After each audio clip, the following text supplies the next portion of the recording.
পারস্পরিক সহযোগিতা।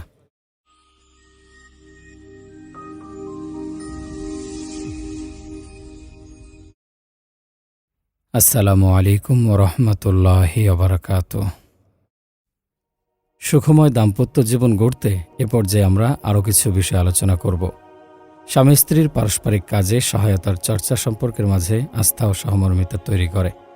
বৈবাহিক জীবনের প্রথম দিকে স্বামীর তুলনায় স্ত্রীর ত্যাগটাই বেশি থাকে, কারণ বিয়ের পর একটি মেয়ে সবকিছু ছেড়ে নতুন একটি পরিবারে যোগ দেয়, সম্পূর্ণ নতুন এক পরিবেশে খাপ খাইয়ে নেয় নিজেকে। বিপরীতে স্বামীকে প্রায় কিছুই ছাড়তে হয় না, না পরিবার না আত্মীয় স্বজন। তাই নতুন পরিবেশে মানিয়ে নেওয়ার ক্ষেত্রে স্ত্রীকে সহযোগিতা করা স্বামীর কর্তব্য। এছাড়াও তারা সন্তান লালন পালনের প্রধান দায়িত্ব পালনের পাশাপাশি সারাদিন সাংসারিক কাজে ব্যস্ত থাকে। পুরো সংসার তদারকি করে, খেয়াল রাখে কার কী প্রয়োজন। কোনো সাপ্তাহিক ছুটিও তাদের থাকে না, একটানা কাজ করে যেতে হয় জীবনভর। স্বামীর উচিত যত দূর পারা যায় স্ত্রীকে সাংসারিক কাজে সাহায্য করা, সামর্থ্য থাকলে কাজের লোকের ব্যবস্থা করা। বাড়ি ফিরে অহেতুক টিভির স্ক্রিন কিংবা মোবাইলে ব্যস্ত না থেকে স্ত্রীর সাথে গল্প করতে করতেও কাজে সহযোগিতা করা যায়, কিংবা বাচ্চাদের দেখে রাখা, তাদের পড়ানো যায়। এগুলো রাসূল সাল্লাল্লাহু আলাইহি সাল্লামের সুন্নাত। আল্লাহর রাসূল সাল্লাল্লাহু আলাইহি ওয়াসাল্লাম যতটুকু সময় ঘরে থাকতেন স্ত্রীদেরকে ঘরের কাজে ও রান্নাবান্নায় সহযোগিতা করতেন। আসওয়াদ রাদিয়াল্লাহু আনহু বর্ণনা করেন, একবার আয়েশা রাদিয়াল্লাহু আনহাকে জিজ্ঞাসা করা হলো, রাসূল সাল্লাল্লাহু আলাইহি সাল্লাম ঘরে থাকাকালে কি করতেন? জবাবে আয়েশা রাদিয়াল্লাহু আনহা বললেন, তিনি স্ত্রীদের সাংসারিক কাজে সহযোগিতা করতেন, আর যখন নামাজের সময় হতো নামাজে যেতেন। আয়েশা রাদিয়াল্লাহু আনহা আরও বলেন, রাসূল সাল্লাল্লাহু আলাইহি সাল্লাম জুতা ঠিক করতেন, কাপড় সেলাই করতেন এবং তোমরা যেমন ঘরে কাজ করো তেমনই কাজ করতেন। কঠিন সময়ে পাশে দাঁড়ানো। জীবনে উত্থান পতন খুবই স্বাভাবিক একটা ব্যাপার। শারীরিক, অর্থনৈতিক বিভিন্ন দিক থেকে সংসারে কঠিন সময় আসতে পারে। হতে পারে স্ত্রী অসুস্থ, কিংবা স্বামীর চাকরি, ব্যবসায় বা কৃষিক্ষেত্রে চরম ধস। সঙ্গীর এই কঠিন সময়ে পাশে থাকা স্বামী স্ত্রীর জন্য খুবই গুরুত্বপূর্ণ। কথায় আছে, বিপদেই বন্ধু চেনা যায়। দাম্পত্য সঙ্গীর কঠিন সময়ে যদি অপরজন চলে যায় বা পাশে না থাকে, তবে এর চেয়ে অকৃতজ্ঞতা আর হতে পারে না। রাসূল সাল্লাল্লাহু আলাইহি ওয়াসাল্লামের কঠিন দুর্দিনে তার পবিত্রা স্ত্রী খাদিজা রাদিয়াল্লাহু আনহা সার্বিক দিক থেকে পাশে ছিলেন। অর্থ দিয়ে, সময় দিয়ে, এমনকি শ্রম দিয়েও তার পাশে ছায়ার মতো ছিলেন। রাসূল সাল্লাল্লাহু আলাইহি ওয়াসাল্লাম নিজেই তার সাক্ষ্য দিয়েছেন। তিনি বলেন, আল্লাহ তাআলা আমাকে তার চেয়ে উত্তম কাউকে বিকল্প হিসেবে দেননি। যখন সবাই আমাকে মিথ্যাবাদী বলেছে, তখন সে বলেছে সত্যবাদী। যখন সবাই আমাকে বঞ্চিত করেছে, তখন সে আমাকে অর্থ দিয়ে সাহায্য করেছে, আর তার মাধ্যমে আল্লাহ আমাকে সন্তান দান করেছেন। রাসূল সাল্লাল্লাহু আলাইহি ওয়াসাল্লামের মেয়ে জয়নাব রাদিয়াল্লাহু আনহা ইসলাম গ্রহণ করলেও স্বামীর ভালোবাসায় মক্কাতেই ছিলেন। তার স্বামী আবুল আস ইবনে রাবি তখনও ইসলাম গ্রহণ করেননি, তবে তিনি ইসলামের বিরোধিতাও করতেন না।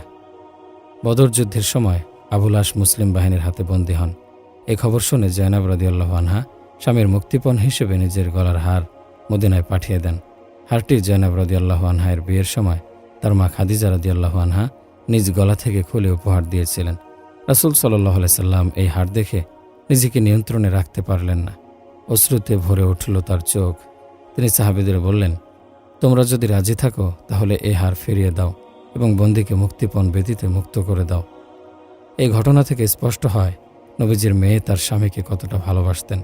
পরলোকগত মায়ের শেষ স্মৃতি নিজের গলার হার সঁপে দিয়েছেন স্বামীর মুক্তির জন্য। স্বামীর দুর্দিনেও কঠিন সময়ে পাশে থাকার জন্য কিয়ামত পর্যন্ত তিনি স্মরণীয় হয়ে থাকবেন। প্রশংসা করা। নিজের প্রশংসা শুনতে কার না ভালো লাগে। সেই প্রশংসা যদি আসে একান্ত প্রিয়জনের মুখ থেকে, তাহলে আর খুশির অন্ত থাকে না। স্বামী স্ত্রীর উচিত পরস্পরের ভালো গুণ, কাজ, পছন্দ, সৌন্দর্য, রান্না ইত্যাদি নিয়ে প্রশংসা করা। এতে দাম্পত্য যুগল নিজের ও সঙ্গীর ব্যাপারে আস্থাশীল হয়। নয়তো সে ভাবে বিপরীতজন তাকে নিয়ে খুশি নয়, তাই তার মাঝে হীনস্মন্যতা কাজ করে। এজন্য স্ত্রীর প্রশংসায় কৌশলে মিথ্যা বলাকেও জায়েজ করেছে ইসলাম। রাসূল সাল্লাল্লাহু আলাইহি সাল্লাম বলেন, 3 ক্ষেত্র ছাড়া মিথ্যা বলা বৈধ নয়: স্ত্রীকে সন্তুষ্ট করার জন্য মিথ্যা বলা, যুদ্ধক্ষেত্রে মিথ্যা বলা এবং মানুষের মধ্যে আপোষ মীমাংসার জন্য মিথ্যা বলা। রাসূল সাল্লাল্লাহু আলাইহি সাল্লাম তার স্ত্রীদের প্রশংসা করতেন। আয়েশা রাদিয়াল্লাহু আনহা বর্ণনা করেন, আমি রাসূল সাল্লাল্লাহু আলাইহি সাল্লামের স্ত্রীগণের মধ্য থেকে খাদিজা রাদিয়াল্লাহু আনহার চেয়ে অন্য কোনো স্ত্রীর প্রতি অধিক হিংসা করিনি, কারণ রাসূল সাল্লাল্লাহু আলাইহি সাল্লাম প্রায় তার কথা স্মরণ করতেন এবং তার প্রশংসা করতেন। স্ত্রীর কোনো গুণ বা রূপের প্রশংসা করে তাকে আদুরে নামে ডাকা যেতে পারে। এটা বিশ্বনবীর সুন্নাহ। তিনি স্ত্রীদের বিভিন্ন আদুরে নামে ডাকতেন। আয়েশা রাদিয়াল্লাহু আনহাকে আদর করে ডাকতেন হুমায়রা। হুমায়রা অর্থ সুন্দর চিবুকের অধিকারিণী বা লালচে চেহারার অধিকারিণী। আম্মাজান আয়েশা রাদিয়াল্লাহু আনহা নবীজির ভালোবাসা ও প্রশংসায় কবিতা লিখেছিলেন। আমার একটি সূর্য আছে, আকাশেরও একটি সূর্য। আমার সূর্য আকাশের সূর্যের চেয়ে উত্তম, কেননা পৃথিবীর সূর্য ফজরের পর উদিত হয়, আমার সূর্য উদিত হয় এশার পর। ইসলামী সীমার মধ্যে থাকা দাম্পত্য জীবনকে উপভোগ্য করার জন্য শরিয়াহ সম্মত অনেক মাধ্যম ও উপায় উপকরণ রয়েছে। সুনির্দিষ্ট কিছু সীমারেখা ছাড়া সমগ্র পৃথিবী আমাদের জন্য উপভোগ্য। তবে খেয়াল রাখতে হবে আমরা যেন বাড়াবাড়ি করে না ফেলি। অতিরিক্ত কোনো কিছুই ভালো নয়। ক্ষণিকের আনন্দ পাওয়ার জন্য এমন কোনো কাজ করা যাবে না যা পরকালীন মুক্তির পথে বাধা হয়ে দাঁড়ায়। প্রিয় মানুষটিকে খুশি করার জন্য আমরা গল্পগুজব খুনসুটি করব, কিন্তু কখনো মাত্রা ছাড়িয়ে যাব না। হালালের সীমার মধ্যে থেকেই দাম্পত্য জীবনকে উপভোগ করব। মহান আল্লাহ বলেন, আর যে ব্যক্তি আল্লাহ ও তার রাসূলের নাফরমানি করবে এবং তার নির্ধারিত সীমারেখা অতিক্রম করে যাবে, আল্লাহ তাকে আগুনে নিক্ষেপ করবেন। সেখানে সে থাকবে অনন্তকাল, আর তার জন্য রয়েছে যন্ত্রণা ও অপমানজনক শাস্তি। অর্থনৈতিক ও সামাজিক নিরাপত্তা প্রদান। আল্লাহ মানুষের দাম্পত্য জীবনকে এমনভাবে সাজিয়েছেন, স্বামী সেখানে যাবতীয় অর্থনৈতিক ও সামাজিক দায়িত্ব বহন করবে, আর ঘরের দায়িত্ব পালনের পাশাপাশি স্বামীর যাবতীয় সম্পদের যথাযথ ব্যবহার ও সংরক্ষণ করবে স্ত্রী। আল্লাহ তাআলা বলেন, আর রিজালু কাওয়ামুনা আলান নিসাই বিমা ফাদ্দালাল্লাহু বা'দাহুম আলা বা'দ ওয়া বিমা আনফাকু মিন আমওয়ালিহিম ফাস-সালিহাতু কানিতাতুন হাফিজাতুল লিল গায়বি বিমা হাফিজাল্লাহ। পুরুষ নারীর তত্ত্বাবধায়ক। আল্লাহ তাদের একজনকে অন্যজনের ওপর শ্রেষ্ঠত্ব দান করেছেন, কারণ পুরুষ নিজের ধন সম্পদ ব্যয় করে।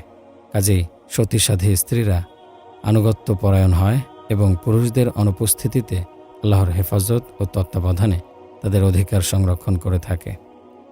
এই জন্য স্বামীর কর্তব্য হল স্ত্রীর ভরণ পোষণ ও সামাজিক নিরাপত্তা নিশ্চিত করা। এটা স্ত্রীর অধিকার। স্ত্রীকে যথাযথভাবে ভরণ পোষণ না দিলে সংসারে কখনোই শান্তি বজায় থাকতে পারে না। স্বামী নিজের সাধ্যানুযায়ী ভরণ পোষণের ব্যবস্থা করবেন, এটা তার মৌলিক দায়িত্ব। শত চেষ্টা সত্ত্বেও যদি সংসারে টানাপোড়েন বজায় থাকে সেটি ভিন্ন কথা, কিন্তু আয় রোজগারের চেষ্টা না করে ঘরে বসে থাকা কিংবা ভবঘুরের মতো জীবনযাপন করা নিশ্চিতভাবেই অধিকার হরণের অপরাধ বলে বিবেচিত হবে। অর্থনৈতিক নিরাপত্তার পাশাপাশি স্ত্রীর সামাজিক নিরাপত্তার ব্যবস্থাও স্বামীকেই করতে হবে। তার জন্য নিরাপদ ঘরের ব্যবস্থা করতে হবে। বাড়িতে এমন পরিবেশ তৈরি করতে হবে যেন তার পর্দা, আব্রু, সম্মান ও সম্ভ্রমের নিরাপত্তা নিশ্চিত হয়। চারিত্রিক ও আধ্যাত্মিক উন্নতির প্রচেষ্টা। ওই দম্পতি সর্বাপেক্ষা উত্তম যে নিজের চরিত্র হেফাজতের পাশাপাশি সঙ্গীর চারিত্রিক ও আত্মিক উন্নয়নেও বিরামহীন প্রচেষ্টা চালিয়ে যায়। ভালোবাসার সৌরভ মেখে তাকে উৎসাহ দেয়। আবু হুরায়রা রাদিয়াল্লাহু আনহু বর্ণনা করেন, আল্লাহর রাসূল সাল্লাল্লাহু আলাইহি সাল্লাম বলেন, সেই ব্যক্তির উপর আল্লাহ তাআলা রহম করুন যে গভীর রজনীতে উঠে সালাত আদায় করে এবং প্রিয়তমা স্ত্রীকেও জাগিয়ে দেয়। স্ত্রী জেগে উঠতে গড়িমসি করলে তার মুখমণ্ডলে পানি ছিটিয়ে দেয় যাতে সে সজাগ হয়। অনুরূপভাবে আল্লাহ তাআলা সেই মহিলার প্রতিও রহম করুন যে গভীর নিশীতে জেগে সালাত আদায় করে এবং প্রিয়তম স্বামীকেও জাগিয়ে দেয়। স্বামী জেগে উঠতে গড়িমসি করলে তার মুখমণ্ডলে পানি ছিটিয়ে দেয় যাতে সে জেগে ওঠে।